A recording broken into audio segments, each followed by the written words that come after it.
sabak. Iya. Nah, awal mulanya saya juga percaya nggak percaya ya, loh kok bisa sampai terjadi gitu kan apa yang disampaikan oleh nenek itu. Nah itu satu. Terus untuk prediksi 2020 pada saat itu di Desember juga 2019 saat di Pantai Carita, nenek itu pun juga ngasih tahu bahwa nanti akan terjadi perekonomian yang sangat sulit dan terpuruk. Padahal waktu itu tuh belum terjadi itu ya COVID, karena COVID kan masih ada di luar negeri, belum menyebar ke Indonesia gitu kan. Pas itu ternyata benar sampai terjadi. Saya kan buat di Facebook ya, buat di Facebook bahwa hati-hati bahwa di tahun 2020 akan terjadi hal perekonomian yang terpuruk gitu kan. Terus akan terjadi fitnah politik, akan terjadi waspada untuk perudaraan gitu kan. Nah itu semua itu terjadi dan itu yang memberi petunjuk kepada saya sababiahnya nenek misterius itu yang ada di Pantai Carita. Yang waktu itu terus kemudian disampaikan juga di Trans 7 kalau nggak salah ya Bunda. Iya, akhirnya setelah itu, setelah saya nulis di FB kan baru beberapa hari ya, beberapa hari itu tiba-tiba kan terjadi tuh semuanya gitu. Akhirnya saya diundang oleh salah satu stasiun TV untuk diwawancarai. Sebenarnya tahu dari mana gitu kan. Akhirnya saya cerita bahwa itu firasat saya. Selain dari firasat pun juga ada yang mau beritahu leluhur. Saya belum tahu leluhur itu siapa namanya. Nah setelah itu pun juga sama, setiap ada apa-apa tentang yang akan terjadi kepada hal pribadi atau umum, nenek itu selalu memberitahu.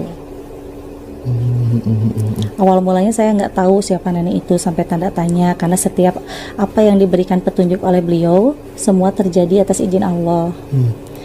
Nah akhirnya kemarin baru saja saya pulang ya dari Banten, karena kemarin kebetulan ada liputan dengan salah satu stasiun TV. Nah di situ kebetulan saya ingin mengungkap jati dirinya nenek misterius itu siapa. Selanjutnya Bunda, karena kebetulan saya bersama teman-teman itu agak konsen juga di masalah tasawuf ya. Nah ciri-ciri orang yang memiliki ilmu laduni itu Bunda, kan banyak tuh orang mengatakan ada 5 ciri dan lain sebagainya. Kalau dalam perspektif Bunda sendiri bagaimana?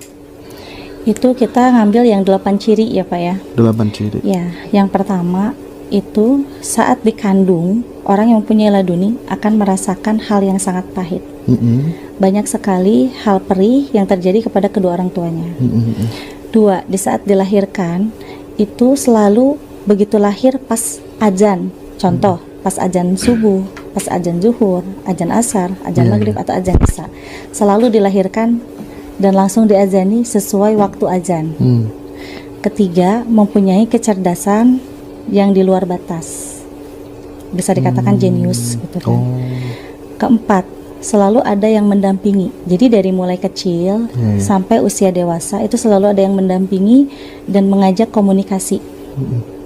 Kelima, selalu diberikan petunjuk yang pasti. Keenam, ada ciri khusus di bagian tubuhnya, yaitu mempunyai urat biru di pundak sebelah kanan. Ketujuh, itu mempunyai kepekaan yang sangat kuat. Kedelapan, bisa mengetahui tanpa harus belajar lama-lama. Jadi cukup dengan hanya melihat, hanya sepintas membaca, tetapi bisa mengetahui segalanya. Itu Kalau perjalanan spiritual Bunda Tania sendiri dari kecil itu ada yang bimbing ataukah kemudian firasat-firasat itu langsung muncul dengan sendirinya Bunda? Mohon maaf Bunda. Insya Allah ada yang membimbing. Tapi tidak kategori seperti anak-anak indigo begitu Bunda? Karena kan kalau laduni sama indigo itu beda. Oh beda. Iya.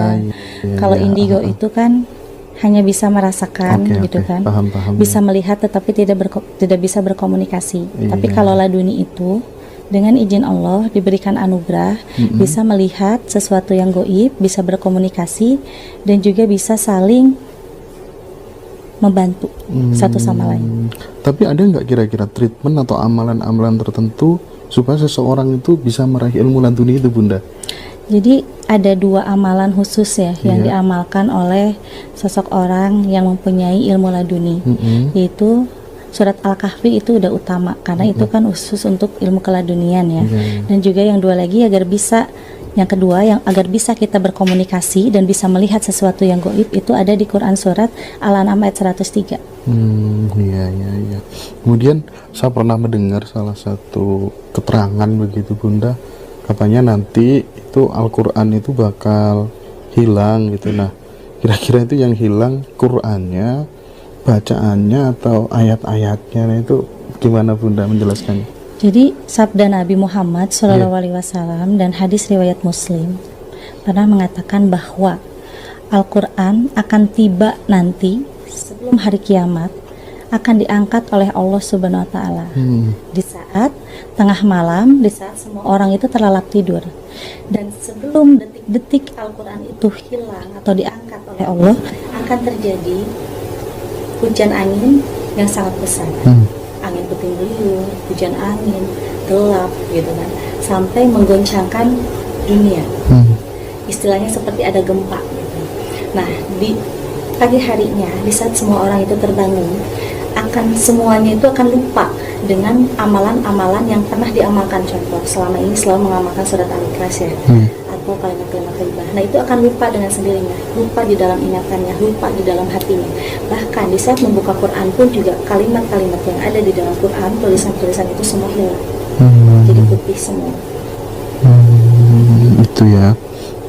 Jadi benar sungguh sangat mengerikan ya. Iya. Nanti orang yang akan bisa mendapatkan tempat yang baik atau yang bisa dipilih ke surga itu adalah orang yang hanya bisa mengamalkan kalimat thayyibah, yaitu la ilaha illallah.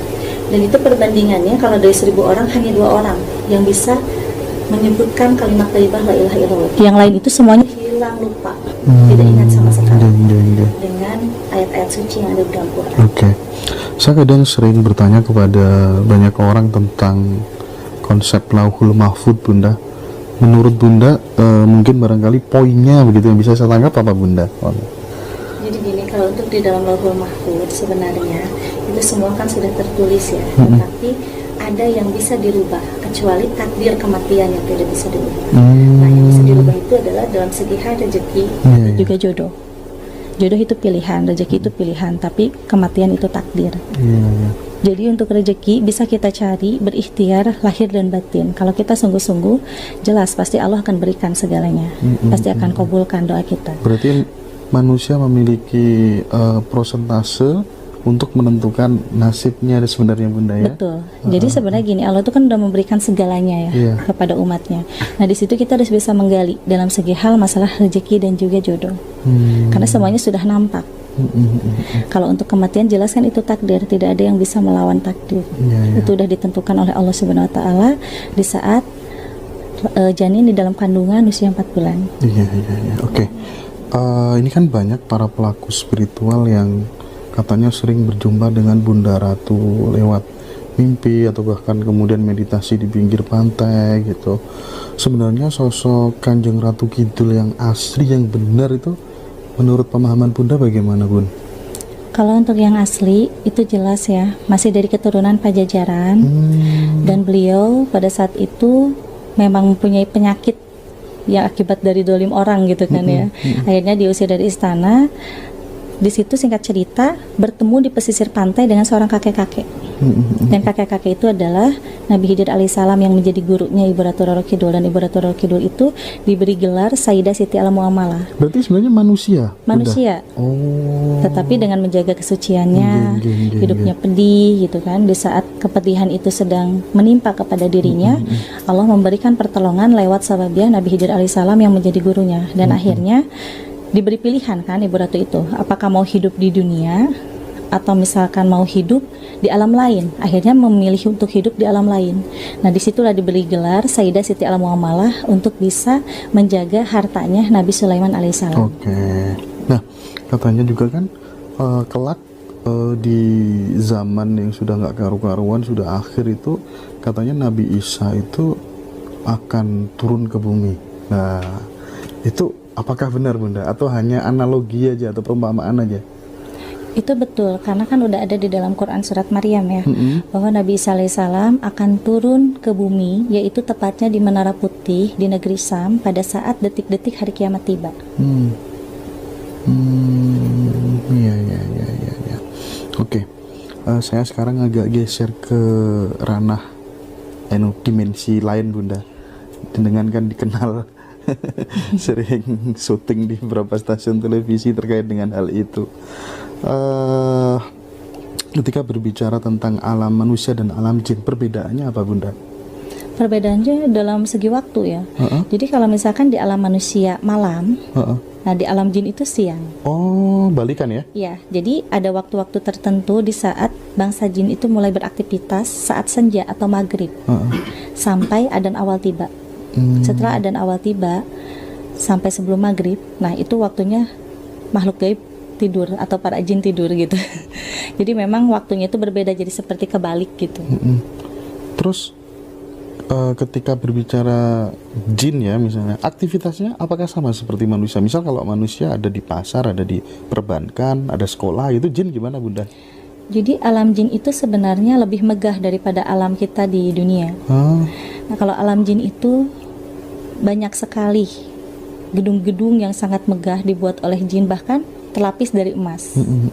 Tetapi yang bedanya itu adalah dari makanan. Kalau untuk aktivitas sama, jin itu mempunyai hawa nafsu ya, mempunyai rasa lapar juga gitu, mempunyai amarah. Untuk aktivitas pasar, sekolah, perbankan itu sama juga ada. Yang beda itu dalam segi makanan. Makanan kita kan nasi. Kalau makanan jin itu adalah tulang. Tulang. Betul. Ya.